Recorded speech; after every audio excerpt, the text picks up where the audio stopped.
ضرور پڑھ لیجیے. اللہم صلی علی محمد وعلی آل محمد کما صلیت علی ابراہیم وعلی آل ابراہیم انک حمید مجید. اللہم بارک علی محمد وعلی آل محمد کما بارکت علی ابراہیم وعلی آل ابراہیم انک حمید مجید.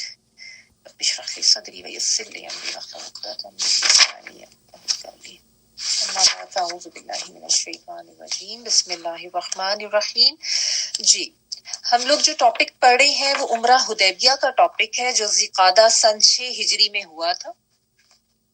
اور اس میں ہم نے جو لاسٹ ویک ٹاپک کیا تھا اس میں ہم نے یہ دیکھ لیا تھا کہ نبی صلی اللہ علیہ وآلہ وسلم کو اللہ سبحانہ تعالیٰ کی طرف سے خواب میں دکھایا گیا کہ سب لوگ عمرے کے لیے گئے ہیں. تو آپ صلی اللہ علیہ وآلہ وسلم نے صحابہ کرام کو بتایا اور پھر عمرے کے لیے روانگی ہوئی اور جا کے حدیبیہ میں جو ہے وہ پڑاؤ کیا تھا. لیکن وہاں پہ جو ہے ان کو روک لیا گیا اور ان کو پتہ چلا کہ وہاں پہ قریش جو ہے وہ تھوڑا جنگ پہ آمادہ ہوئے ہیں. تو ان کو بتایا گیا کہ بھئی ان کو پیغام دیا گیا کہ ہم تو عمرے کے لیے آئے ہیں, لڑنے کے لیے نہیں آئے ہیں. تو اس طرح کا وہاں پہ تھوڑا سا معاملہ ہوا اور پھر وہاں پہ رسول اللہ صلی اللہ علیہ وآلہ وسلم اور قریش کے مابین کچھ گفت و شنید بھی ہوئی. یہ ٹاپک بھی ہم نے پڑھ لیا تھا. ٹھیک ہے. اچھا آج جو ہم نے ٹاپک پڑھنا ہے نا وہ ہے حضرت عثمان رضی اللہ تعالیٰ عنہ کی سفارت اور بیت رضوان. یہ کیا ہوا تھا, کس طریقے سے نبی صلی اللہ علیہ وآلہ وسلم نے حضرت عثمان رضی اللہ تعالیٰ عنہ کو بھیجا تھا اپنا سفیر بنا کے. سفیر کا تو پتہ نہیں, ایمبیسڈر جو ہوتا ہے. تو میں یہاں سے پڑھ رہی ہوں, میرے پاس پیج نمبر 255 ہے. ابھی یہ لوگ وہیں پہ رکے ہوئے ہیں حدیبیہ کے مقام پہ جو کہ مکہ کے قریب ہی ہے, کچھ شاید کوئی 8-9 کلومیٹر کا فاصلہ ہے. حضرت عثمان رضی اللہ تعالیٰ عنہ کی سفارت اور بیت رضوان. اب رسول اللہ صلی اللہ علیہ وآلہ وسلم نے یہ طے کیا کہ قریش کے پاس ایک سفیر روانہ کریں جو انہیں یقینی طور پر بتائے کہ آپ عمرہ ہی کے لیے تشریف لائیں. میں نے آپ کو بتایا نا کہ وہ بات چیت چل رہی ہے ان کی, وہ لوگ نہیں مان رہے, ان کے ذہن میں یہی ہے کہ یہ تو کوئی جیسے اٹیک کرنے کے لیے آ گئے ہیں یا جنگ کرنے کے لیے آ گئے ہیں. حالانکہ جو ہے سب نے احرام پہنے ہوئے اور اسی لیے وہ قربانی کے جانور بھی ساتھ لے کے گئے تھے جو کہ ویسے تو عمرے پہ نہیں لے کے جائے جاتے, لیکن انہوں نے لیے تھے ساتھ بتانے کے لیے. تو آپ صلی اللہ علیہ وسلم نے اب یہ سوچا کہ ہم اپنا کوئی ایمبیسڈر ادھر بھیجتے ہیں جو کہ ان کو یقین دلائے کہ ہم تو عمرے کے لیے ہی آئے ہیں. چنانچہ آپ صلی اللہ علیہ وسلم نے حضرت عثمان بن عفان رضی اللہ تعالیٰ عنہ کو روانہ فرمایا اور انہیں یہ بھی حکم دیا کہ وہ مکے کے کمزور مومن مردوں اور عورتوں کے پاس جا کر انہیں قریب ہی میں فتح کی بشارت سنا دیں. اب سب سے پہلے یہ دیکھ لیں کہ حضرت عثمان رضی اللہ تعالیٰ عنہ کو جو ہے وہ کیوں چنا گیا تھا بھیجنے کے لیے. پہلے حضرت عمر فاروق رضی اللہ تعالیٰ عنہ کا نام بھی آیا تھا, یہاں پہ تھوڑی ڈیٹیلز وہ نہیں ہے, لیکن حضرت عمر رضی اللہ تعالیٰ عنہ جو ہیں وہ بنو عدی سے تھے پہلے ان کا. لیکن حضرت عمر فاروق رضی اللہ تعالیٰ عنہ نے خود ہی یہ سجیسٹ کیا, انہوں نے کہا کہ میں چلا تو جاؤں گا لیکن اس وقت وہاں پہ جو سب سے بڑا لیڈر وہ ابو سفیان تھا. ٹھیک ہے. اور ابو سفیان جو ہے نا وہ اس کا بنو امیہ سے تھا. ٹھیک ہے. اور حضرت عثمان رضی اللہ تعالیٰ عنہ جو ہے نا وہ بھی بنو امیہ کے ہی تھے. تو جس طرح آپ کو پتا نا کہ قبائلی زندگی تھی اور قبائلی زندگی میں یہ تھوڑا سا ایک لحاظ رکھا جاتا تھا اپنے قبیلے کے لوگوں کا, تو اس لیے انہوں نے یہ سجیسٹ کیا حضرت عمر فاروق رضی اللہ تعالیٰ عنہ نے کہ حضرت عثمان کو بھیجا جائے تو بہتر طریقے سے نیگوسیشن ہو سکے گی. کہ ظاہر ہے ایک وہ قبائلی آ جاتی ہے نا کہ ہمارے قبیلے سے ہی ہے تو ایک تھوڑا اس کا لحاظ جاری ہو جائے گی تو بہتر طریقے سے بات ہوگی بجائے اس کے کہ کسی اور قبیلے کا جائے اور پہلے سے ایک وہ دشمنی اور وہ والا ایلیمنٹ ہو جائے. تو اس لیے یہ ڈیسائیڈ ہوا تھا حضرت عثمان رضی اللہ تعالیٰ عنہ کو بھیجنے کے لیے. اچھا, اور نبی صلی اللہ علیہ وآلہ وسلم نے ان کو بھیجا اور ساتھ ہی آپ دیکھیں کہ خوشخبری بھی, فتح کی خوشخبری دے کے بھیجا کہ آپ جائیں اور وہاں پہ جو کمزور ایمان والے, جو کہ کچھ لوگ وہاں پہ تھے نا مکہ میں جو ایمان لے آئے ہوئے تھے, مرد بھی تھے عورتیں بھی تھیں, لیکن مجبوری تھی, کمزور تھے, نہیں ہجرت کر پا رہے تھے, چونکہ دشمنی بہت زیادہ تھی تو اپنا ایمان چھپا کے بیٹھے ہوئے تھے. تو آپ صلی اللہ علیہ وسلم نے کہا کہ آپ جا کے ان کو فتح کی خوشخبری دیں اور یہ بھی بتا دیں کہ اللہ تعالیٰ اپنے دین کو مکہ میں ظاہر اور غالب کرنے والا ہے, یہاں تک کہ کسی کو بھی اب ایمان کو چھپانے کی ضرورت نہیں رہی. ٹھیک ہے. آپ دیکھیں کہ کتنا نازک مرحلہ ہے, کیسے ضدی ہٹ دھرم لوگوں سے معاہدے کے لیے بھیجا جا رہا ہے جو کہ بالکل لڑنے بھڑنے پہ تیار بیٹھے ہوئے ہیں, عمرے سے بھی روک رہے ہیں. ایسے مشکل وقت میں بھی آپ صلی اللہ علیہ وسلم جو ہے وہ خوشخبریاں سنا رہے ہیں فتح کی, کہ آپ جائیں اور جا کے خوشخبریاں دیں. ٹھیک ہے, کیونکہ توکل تھا نا اللہ سبحانہ تعالیٰ کی ذات پر اور اللہ کی بات پر. تو یہی یقین اور توکل ہونا چاہیے کہ اللہ تعالیٰ ضرور ساتھ دیں گے, کیونکہ دیکھیں مشکلات تو آتی ہیں نا, مشکلات کیسی بھی ہوں, یہ اپنا توکل اور یقین رکھیں کہ اللہ تعالیٰ اس سے نکال لیں گے. انما العسر یسرا, مشکلات ہی ہے لیکن اللہ تعالیٰ پھر آسانی بھی کرتے ہیں. ٹھیک ہے نا. اور بعض دفعہ جو اس طرح کی کوئی رکاوٹ ہوتی ہے اس میں بھی بعد کے حالات کے لیے کوئی خیر بعض دفعہ ہو جاتی ہے. ٹھیک ہے, تو مشکل حالات میں بھی اللہ سے پر امید رہیں اور اچھے کی اور خوشخبریوں کی امید رکھیں. اللہ سبحانہ تعالیٰ کی طرف سے ان کو ظاہر ہے ایک وہ بتایا تو گیا تھا کہ عمرہ ہوگا, اب یہ بیچ میں اتنی بڑی رکاوٹ آ گئی, وہ جو ہے نہیں مان رہے اور وہ ایک جنگ اور لڑنے بھرنے پر آمادہ ہیں اور وہ یہی سمجھ رہے ہیں کہ یہ تو جی لڑنے کے لیے ہی آئے. ٹھیک ہے. بہرحال نبی صلی اللہ علیہ وسلم نے ان کو بھیجا اور ان کو کہا کہ آپ جا کے جو ہے نا وہ خوشخبری سنائیں کہ اب کسی کو ایمان چھپانے کی ضرورت نہیں ہوگی, کیونکہ جلد ہی اللہ تعالیٰ فتح دے دے گا. اب آپ اس میں بھی دیکھیں نا کہ یہ کتنی بڑی بات ہے کہ ہم لوگوں کو جو ہے الحمدللہ ایمان والے ہیں, کہیں بھی رہ رہے ہیں جہاں پہ بھی, اپنے گھروں میں, اپنے ملک میں, تو ہمیں اپنا ایمان چھپانے کی ضرورت نہیں ہے. although ہم بعض دفعہ رہتے ہوئے کچھ چیزوں کے اوپر بڑا اعتراض کر دیتے ہیں کہ جی موسم ایسا ہو گیا, حالات ایسے ہو گئے, یہ کیوں ہو گیا, وہ کیوں ہو گیا, لیکن ہم کتنی بڑی جو ایک اللہ کی نعمت ہے اپنے دین پر آزادی سے چلنے کی اور اپنے دین اور ایمان کا اظہار کرنے کی, اس کو ہم کتنا اوور لک کر جاتے ہیں نا بعض دفعہ دنیا کی مشکلات سے یا زندگی کے حالات سے تھوڑا تنگ آ کے. اب یہاں پہ آپ دیکھیں کہ کتنی مشکل ہے کہ آپ ایمان والے ہیں لیکن آپ اس کا اظہار نہیں کر پا رہے, کیونکہ اتنا ظلم اور اتنی آپ کہہ لیں کہ آزادی ہی نہیں ہے کہ کوئی کھل کے اپنے دین کا اظہار کر سکے. آپ دیکھیں فریڈم آف اسپیچ کے لیے آج کتنی بات ہوتی ہے اور کتنی آواز اٹھائی جاتی ہے, اور ہر کوئی کہتا ہے کہ مجھے فریڈم آف اسپیچ ہونی چاہیے. تو یہاں پہ ان لوگوں کے حالات کیسے تھے, کتنے مشکل تھے, تو اس پہ بھی اللہ کا شکر ادا کرنا چاہیے کہ ہم اپنے گھروں میں سکون سے بیٹھے ہیں اور اپنے ایمان کے اوپر چل بھی سکتے ہیں اور نمازیں پڑھ لیں, جو بھی دین کے اعمال ہیں وہ ہم کر سکتے ہیں. تو الحمدللہ. بہرحال حضرت عثمان رضی اللہ تعالیٰ عنہ ابان بن سعید اموی کی پناہ میں مکہ کے اندر داخل ہو. یہ بھی اسی کے تھے, بنو امیہ کے, اپنے ان کے قبیلے کے تھے نا. تو چونکہ وہ ہوتا تھا نا کہ کوئی کہہ دیتا تھا کہ میں نے اس کو امان دی ہے تو اب اس کے اوپر کوئی ہاتھ نہیں اٹھا سکتا یا بھی اس کو جو ہے وہ کوئی نقصان نہیں دے سکتا. تو اس طریقے سے حضرت عثمان جو ہے آرام سے مکہ میں داخل ہوئے اور پیغام پہنچایا. کیا پیغام پہنچایا؟ وہی جو نبی صلی اللہ علیہ وسلم بار بار ان کو کہہ رہے تھے کہ ہم لوگ امن کے لیے آئے ہیں, پر امن طریقے سے صرف عمرے کے لیے آئے ہیں. اور اس زمانے میں کسی کو بھی اللہ کے گھر کے طواف سے, عمرے حج وغیرہ سے ایسے روکا نہیں جاتا تھا, لیکن مسلمانوں کے ساتھ چونکہ ظاہرہ بہت زیادہ دشمنی تھی, بغض تھا, تو اس لیے ان کو روک رہے تھے وہ. تو انہوں نے پیغام پہنچایا. قریش نے پیشکش کی کہ بیت اللہ کا طواف آپ کر لیں, یعنی حضرت عثمان رضی اللہ تعالیٰ عنہ کو کہا, لیکن انہوں نے اس حالت میں طواف کرنے سے انکار کر دیا کہ رسول اللہ صلی اللہ علیہ وسلم کو روک کے رکھا گیا. آپ دیکھیں کیسی محبت تھی اور کیسی وفاداری تھی اپنے نبی صلی اللہ علیہ وسلم کے ساتھ کہ ان کو تم لوگوں نے روک دی ہے اور میں بیت اللہ کا طواف کر لوں. حالانکہ دیکھیں اتنے سالوں کے بعد گئے تھے, دل تو سب کا تھا بہت زیادہ, احرام بھی پہن کے گئے تھے, لیکن انہوں نے ظاہر ہے اس خواہش کو بھی روکا کہ نہیں, نبی صلی اللہ علیہ وسلم کو روکا ہے تو چونکہ ہم سب اکٹھے وہاں سے پلان کر کے آئے ہیں تو ایسے میں اکیلے طواف نہیں کروں گا. پھر قریش نے حضرت عثمان رضی اللہ تعالیٰ عنہ کو روک لیا. غالباً وہ یہ چاہتے تھے کہ باہم مشورہ کر لیں اور پھر جواب سمیت انہیں روانہ کریں. اب ان کی وہاں پہ کوئی ایسی کوئی پرابلم حضرت عثمان رضی اللہ تعالیٰ عنہ کو وہاں پہ نہیں ہوئی, نہ کوئی لڑائی جھگڑا, نہ کوئی ایسا. انہوں نے ان کو روکا, اچھی طرح سے ان کے ساتھ وہ بہیو کر رہے ہیں اور وہ یہ سوچے تھے کہ کچھ عرصہ ان کے ساتھ بات چیت کر کے نا تو پھر ان کو جواب دے کر وہاں سے روانہ کرے. لیکن ان کی تاخیر سے مسلمانوں میں یہ افواہ پھیل گئی کہ حضرت عثمان رضی اللہ تعالیٰ عنہ کو قتل کر دیا گیا. ٹھیک ہے, اب جب دیر ہوگی نا وہاں پہ تو کسی طرح سے سمہاؤ یہ افواہ پھیل گئی. افواہیں تو پھیل جاتی ہیں نا پھر اس طرح کے معاملات میں, کہ ان کو تو جو ہے وہ وہاں پہ قتل کر دیا گیا.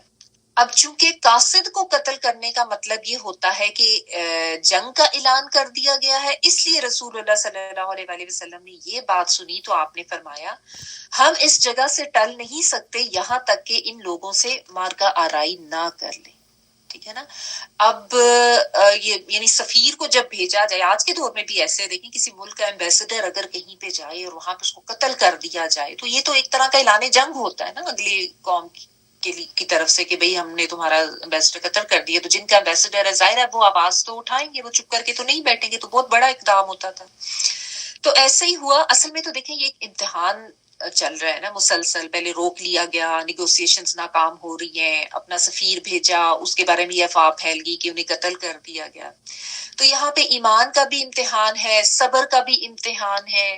تو حالات ایسے ہو جاتے ہیں بعض دفعہ جو کہ ہمارا ٹیسٹ ہوتے ہیں، ہماری آزمائش ہوتی ہیں، بس ہمیں اس میں سمجھنے کی ضرورت ہوتی ہے نا. تو یہاں پہ اب نبی صلی اللہ علیہ وآلہ وسلم نے کہہ دیا کہ اب ہمیں بھی پھر مارکا رائی کرنا پڑے گی، یعنی اب ہمیں بھی جو ہے وہ اس کا جواب دینا پڑے گا. اب آپ یہ دیکھیں کہ یہ لوگ کوئی ہتھیار وغیرہ نہیں لے کر آئے ہوئے ہیں، لیکن جب انہوں نے کہا کہ ایک اس قسم کی سچویشن ہو گئی ہے تو ظاہر ہے اب ہم پیچھے نہیں ہٹیں گے. پھر آپ صلی اللہ علیہ وآلہ وسلم نے ایک درخت کے نیچے صحابہ کرام رضی اللہ تعالیٰ عنہ کو سب کو جنگ پر بیعت کرنے کی دعوت کی، کہ آپ نے کہا کہ اب تو بیعت کرو میرے سے کہ جنگ ہی کرنا پڑے گی. اور یہ بڑی اہم بیعت تھی اور اس میں سب نے جو ہے وہ لبیک کہا. صحابہ کرام ٹوٹ پڑے، بہت گرم جوشی کے ساتھ انہوں نے یہ بیعت کی. اور بیعت آپ دیکھیں موت پر ہو رہی ہے اور میدان جنگ سے نہ بھاگنے پر یہ بیعت تھی کہ بھئی میدان جنگ سے کوئی بھاگے گا نہیں چاہے جان بھی چلی جائے. رسول اللہ صلی اللہ علیہ وآلہ وسلم نے اپنا ایک ہاتھ دوسرے میں پکڑ کے فرمایا کہ یہ عثمان کا ہاتھ ہے. وہاں پہ آپ صلی اللہ علیہ وآلہ وسلم نے اپنا ہاتھ رکھا، صحابہ کرام نے اپنے ہاتھ رکھے. بیعت ایسے ہی لی جاتی تھی نا. پھر نبی صلی اللہ علیہ وآلہ وسلم نے اپنا دوسرا ہاتھ اس کے اوپر رکھا تھا یہ کہہ کے کہ یہ عثمان رضی اللہ تعالیٰ عنہ کا ہاتھ ہے، کہ یعنی اگر حضرت عثمان رضی اللہ تعالیٰ عنہ ادھر ہوتے تو کبھی بھی اس بیعت سے پیچھے نہیں رہنا تھا انہوں نے. اور یہ جو بیعت رضوان ہوئی تھی نا، ان لوگوں کی اللہ سبحانہ تعالیٰ نے بڑی قدردانی کی اور بڑی ان کی تعریف بھی ہے جو آگے سورۃ الفتح میں اللہ تعالیٰ نے کی ہے. اور اس کی آیت یہاں پہ لکھی ہوئی ہے لقد رضی اللہ عن المؤمنین اذ یبایعونک تحت الشجرۃ، یعنی اللہ تعالیٰ مومنین سے راضی ہوا جب وہ آپ سے درخت کے نیچے بیعت کر رہے تھے. اور یہیں سے اس کا نام جو ہے وہ بیعت رضوان پڑا. رضوان رضامندی سے ہے نا، یعنی اللہ تعالیٰ نے اپنی رضامندی ظاہر کی. اب دیکھیں کتنی بڑی خوشخبری ہے کہ دنیا میں ہی یہ نوید مل جائے کہ اللہ سبحانہ تعالیٰ جو ہے وہ راضی ہو گئے. پھر اس کے آگے وہ سکینت والی بھی آیت آتی ہے فانزل سکینتہ علیہم، یعنی اللہ تعالیٰ نے اپنی طرف سے ان کے اوپر سکینت نازل کی.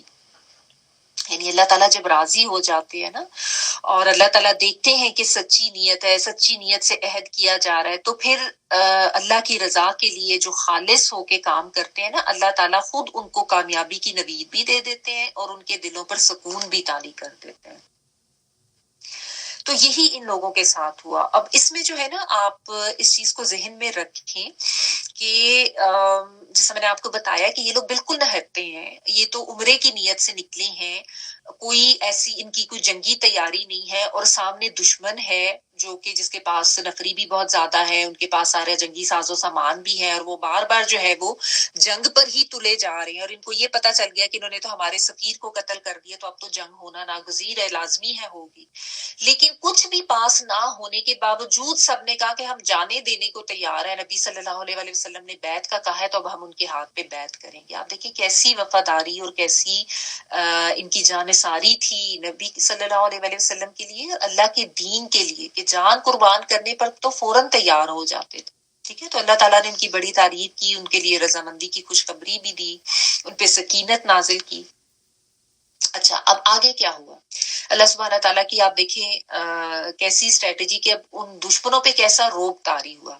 اتمام صلح، قریش نے جب اس بیعت کا حال سنا نا تو ان پر زبردست روب طاری ہو گیا. یعنی جب ان کو پتا چلا نا کہ اتنے وہ تو جانثار صحابہ اور ایسے جوش کے ساتھ وہ تیار ہو گئے کہ ٹھیک ہے اب تو ہم جنگ ہی کریں گے اور کاروائی کر کے یہاں سے جائیں گے، تو اللہ سبحانہ تعالیٰ کی طرف سے بس ایسا معاملہ ہوا کہ ان کے اوپر اچھا خاصا روب طاری ہو گیا.